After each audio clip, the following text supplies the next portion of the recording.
Use జీవితం ఎవ్వరికి కోల్పని కాదండి. అండ్ వడ్డించిన ఇస్త్రీ అంతకంటే కాదండి.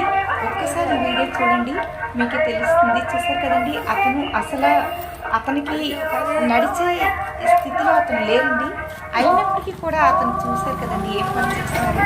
సైకిల్ మీద చేస్తున్నప్పుడు మిగతా పోతూ అదేనండి వారు కాదండి ఆ సైకిల్ మీద వెళ్ళినప్పుడు. అందుకేనండి జీవితం ఫుల్ ఆఫ్ స్ట్రగుల్ అండి, not bed of roses. And ఎవ్వరికి అదేనండి వడ్డించిన ఇస్త్రీ కాదు. అండ్ జీవితం అనేది ఒక పోరాటం. చూసారు కదండి, ఎక్కడ భారతదేశంలో ప్రకృతి నిరుద్యోగం ఎక్కువగా వ్యవసాయ రంగంలో ఉందని మనం అనుకుంటున్నాం. అంతకంటే ఎక్కువగా పని చేయని ఎప్పుడైతే ఎక్కువగా ఉన్నారో ఏ దేశంలో అయితే ఆ దేశంలో ప్రచురణ నిరుద్యోగం అంతకంటే ఎక్కువగా వెలైతాండం ఉంటుందండి. అది ఏ దేశంలో ఉంటే అక్కడ ఉంటుందండి. చూసారు కదండి, నేను మన దేశం మన కంట్రీ అని నేను చెప్పను. అటువంటి ఏజ్ లో కూడా కష్టపడుతున్నారు. కుర్రోళ్ళు ఇప్పుడు ఏం చేస్తారు?